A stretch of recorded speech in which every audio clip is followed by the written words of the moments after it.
오위사 조치가 사실상 폐기 수순을 밟고 있습니다. 오위사 조치라는 것은 북한의 천안함 폭침에 대한 한국 정부의 독자적인 제재 조치였습니다. 천안함 폭침은 2010년 3월 26일 북한이 CHT 공투기 어뢰를 터뜨려 46명의 대한민국 장병 등을 살해한 사건이죠. 수색 과정에서 한주호 준이도 생명을 잃었습니다. 천안함 폭침 이후 한국 정부는 오위사 조치를 통해 개성공단을 제외한 교역, 방북 투자를 전면 중단해 왔습니다. 허대 도발 10년 차인 올해 정부가 오위사 조치의 실효성을 부정하고 나선 것입니다. 통일부 대변인이 5월 20일 이렇게 밝혔습니다. 오위사 조치는 사실상 실효성이 상당 부분 상실됐다. 남북 교류 협력을 추진하는 데 장애가 되지 않는다라고 말이죠. 통일부는 21일에도 오위사 조치는 실효성을 잃었다는 입장을 거듭 밝혔습니다. 정부가 오위사 조치 실효성 상실을 강조하고 나선 것은 대북 드라이브를 본격화하겠다는 신호탄으로 읽힙니다. 문재인 대통령이 최근 북미 대화만 바라보지 말고 남북 간에 할 수 있는 일을 찾아 나서자고 주문한 데 따른 통일부의 후속 조치라고 볼 수가 있죠. 특히 미국 대선까지 남은 5개월을 절호의 기회로 보는 것 같습니다. 이른바 남북 교류 협력을 회복할 수 있는 기회 말입니다.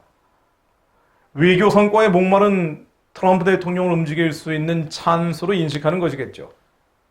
하지만 천안함 폭침은 6.25 사변 이후 군이 가장 많은 희생을 치렀던 북한의 도발입니다. 그만큼 오위사 해제를 위해서는 북한의 시인, 사과, 재발 방지 약속이 선행돼야 합니다. 북한은 그동안 어떤 사과도 하지 않았죠. 도리어 우리의 자작극 모략이라고 주장해 왔습니다. 천안함 공격을 주도한 북한의 김영철은 북한을 방문한 우리 인사들에게 내가 천안함 폭침 주범이라는 사람 운운하며 이죽거리기도 했습니다. 사과와 재발 방지 조치가 없는 실효화는 일방적인 무장 해제로 비춰질 수 있습니다. 도발에 면죄부를 주는 것이죠. 결과적으로 제2, 제3의 북한 도발을 유도하는 것과 마찬가지가 될 것입니다. 도발을 해봐야, 사람을 죽여봐야 문제 삼지 않는다면 북한은 핵 개발을 포함한 더욱더 남한 공갈 협박에 박차를 가하겠죠. 앞으로도 자신들에게 필요하기만 하다면 우리 군의 장병의 피를 강요할 겁니다. 좀 더 구체적으로 들어가 보면요. 오위사 조치를 해제한다는 것은 많은 문제점들도 안고 있습니다. 2010년 오위사 조치를 처음 발효했을 당시에는 한국 정부가 이것을 해제할 수 있었다 할지라도 지금은 북한에 대한 제재는 유엔과 미국의 제재 대상이 돼 있는 상태죠. 미국에서 최근 제정한 대북제재 강화법에 따르면 이른바 세컨더리 보이콧, 제3자 제재 조항이라는 게 포함되어 있습니다.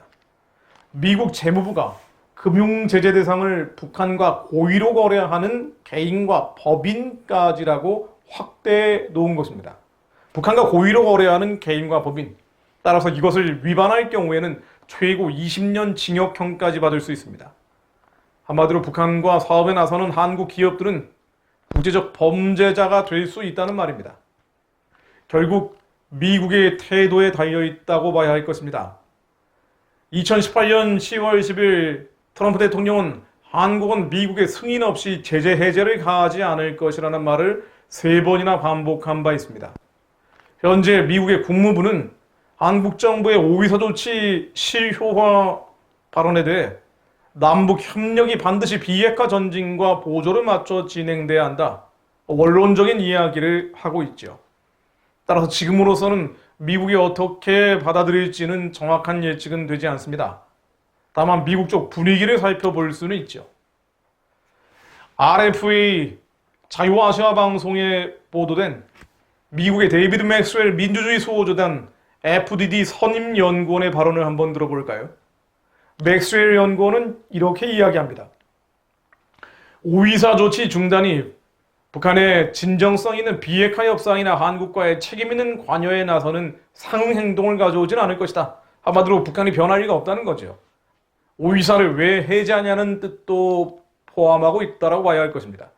그러면서 맥스웰 선임연구원은 이렇게 이야기합니다. 오히려 북한의 추가 무력 도발, 그러니까 추가적인 무력 도발을 통해 한국 육군, 해군, 해병대 군인들을 위험에 빠뜨리게 될 것이다. 매우 단정적으로 말을 했습니다.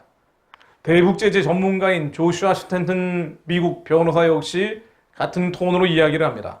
한국 정부가 유엔 대북 제재 결의와 미국의 독자 제재에 위배되는 조치를 취한다면 중국과 러시아도 제재를 위반할 빌미를 주는 것이다 라고 비판을 하면서요.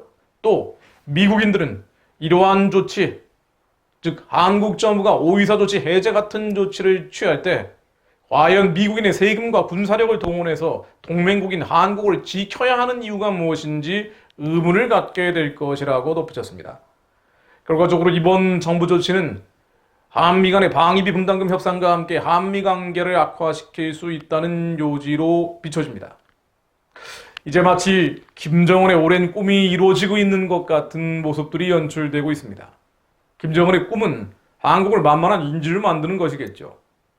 그럼에도 불구하고 대다수 한국 언론들은 동조를 하고 야당은 맥 빠진 한 줄 논평에 그칩니다. 심지어 교회마저 침묵하죠.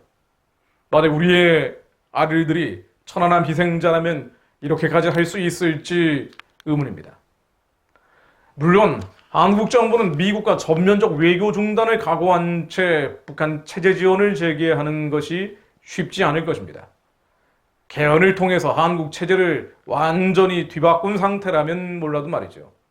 현재로서는 정부는 오이사 조치 해제에 대한 미국의 예외적 인정을 받기 위해 외교력을 집중할 것으로 보입니다.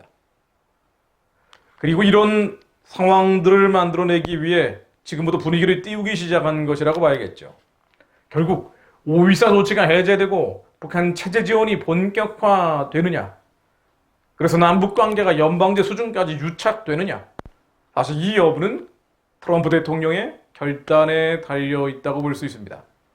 트럼프 대통령의 결단은 미국 내 코로나 확산 여부와 미국 내 여론에 달려있습니다. 또한 이 모든 것은 하나님의 주권에 달려있습니다. 아무리 한국 정부가 오이사 조치를 해제하고 개성공단, 금강산 관광은 물론 제2의 개성공단, 제3의 개성공단을 만들고 싶다 해도 북한의 쌀과 비료와 돈은 물론 더한 것도 퍼주고 퍼붓고 싶다 하더라도 국제정세 속에서 만만치 않은 상황이라고 봐야 할 것이고요. 또한 이 국제정세는 하나님의 손바닥에 올려있다라고 봐야 한다는 것입니다. 하나님께서 한국과 주변 열강의 마음을 움직여 달라고 기도해야 할 것 같습니다. 그들의 마음이, 그 지도자들의 마음이 북한의 우상체제를 지지하고 지원하고 강화하는 것으로 움직이는 것이 아니라 북한 내에 의미 있는 변화, 하나님과 예수님과 성령님을 부를 수 있는 자유가 저 땅에 회복될 수 있도록 북한의 우상체제에 대해서는 강력한 압박이 이루어질 수 있도록 기도해야 할 이유가 여기 있다는 것입니다. 시편 33편 10절로 여호와께서 열방의 도모를 폐하시며 민족들의 사상을 무욕해 하신다는 말씀처럼 열방의 모든 헛된 계획들, 모든 헛된 사상들을 여호와 하나님은 무효화하시는 분입니다. 여호와의 도모는 영영이 서고 그 심사는 대대에 이르기 때문입니다. 그러므로 여호와로 자기 하나님을 삼은 나라 곧 하나님의 기업으로 빼심받은 백성은 복이 있습니다. 우리는 여호와 하나님께서 열방의 도모를 폐하시며 민족들의 사상을 무욕해 하신다는 주님의 절대적인 주권을 다시 한번 인정할 필요가 있습니다. 이 사건 하나하나에 우리 마음이 흔들리는 것이 아니라 이 모든 것들을 다스리시는 분이 오직 여호와 하나님 한 분뿐임을 고백합니다. 사무엘상 2장의 한나의 기도로 마무리하려고 합니다. 사무엘상 2장 1절로 한나가 기도하여 이르되 내 마음이 여호와로 말미암아 즐거워하며 내 뿔이 여호와로 말미암아 높아졌으며 내 입이 내 원수들을 향하여 크게 열렸으니 이는 내가 주의 구원으로 말미암아 기뻐함이니이다. 여호와 같이 거룩하신 이가 없으시니 이는 주밖에 다른 이가 없고 우리 하나님 같은 반석도 없으심이니이다. 심히 교만한 말을 다시 하지 말 것이며 오만한 말을 너희의 입에서 내지 말지어다. 여호와는 지식의 하나님이시라 행동을 달아보시느니라.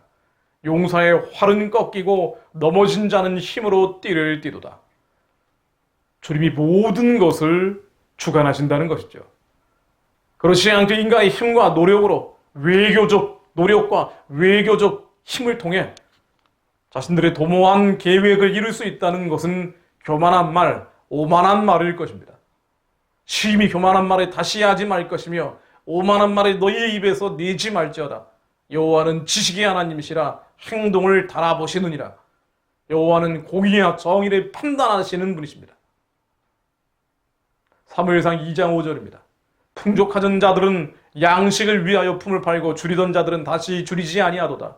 전에 임신하지 못하던 자는 일곱을 낳았고 많은 자녀를 둔 자는 쇠약하도다.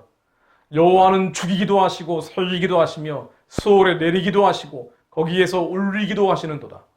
여호와는 가난하게도 하시고 부하게도 하시며 낮추기도 하시고 높이기도 하시는도다. 가난한 자를 진토에서 일으키시며 빈궁한 자를 거름더미에서 올리사 귀족들과 함께 앉게 하시며 영광의 자리를 차지하게 하시는도다.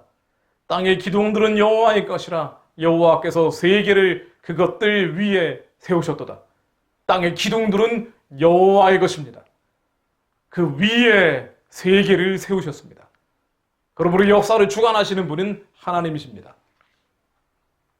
하나님을 해석하는 어떠한 계획과 사상도 여호와 하나님 앞에는 모두 먼지 같은 것들입니다. 땅의 기둥들을 여호와가 만드셨고 그 위에 세계를 세우셨기에 역사를 주관하시는 하나님 주님께서 공의와 정의를 이 땅 위에 온전히 이루게 하옵소서. 죽이기도 하시며 살리기도 하시며 수월에 내리기도 하시며 거기에서 올리기도 하시는 주님께서 트럼프 대통령을 포함한 열국의 지도자의 마음을 움직여 주시어 하나님께 북한의 우상체제가 더 연장되고 더 유지되고 더 강화되는 방향으로 그들의 마음이 행동이 되지 않게 하시고 북한의 구원과 해방을 위해 주님 주신 권력을 사용하게 하옵소서. 사무엘상 2장 9절입니다. 그가 그의 거룩한 자들의 발을 지키실 것이요 악인들을 흑암 중에 잠잠하게 하시리니 힘으로는 이길 사람이 없음이로다. 여호와를 대적하는 자는 산산이 깨어질 것이라. 하늘에서 우레로 그들을 치시리로다. 여호와께서 땅 끝까지 심판을 내리시고 자기 왕에게 힘을 주시며 자기의 기름 부음을 받은 자의 뿔을 높이시리로다 하니라. 하나님, 여호와를 대적하는 자들이 산산이 깨어지게 하시고 평양의 우상숭배 체제, 신정 체제가 예수 그리스도 이름 아래 깨어지게 하사 저 땅의 해방과 구원이 속히 이루어지게 하옵소서. 하늘에서 우레로 그들을 치시어 하나님 아버지 주님의 공의와 정의가 평양에도 원산에도 신의주에도 저 높은 산이 낮아지며 쇠빗장이 끊어지는 역사가 이루어지게 하옵소서. 주님께서 이 모든 공의와 정의를 이루실 것을 믿습니다. 오이사 조치를 해제하겠다는 데는 뻔한 의도가 보입니다. 그러나 아무리 용을 쓰고 힘을 쓴다 해도 역사는 하나님이 주관하십니다. 하나님이 주관하시는 역사를 믿음으로 선포하는 자들이 있을 때 하나님께서는 반드시 그 믿음에 대해 응답해 주실 것입니다.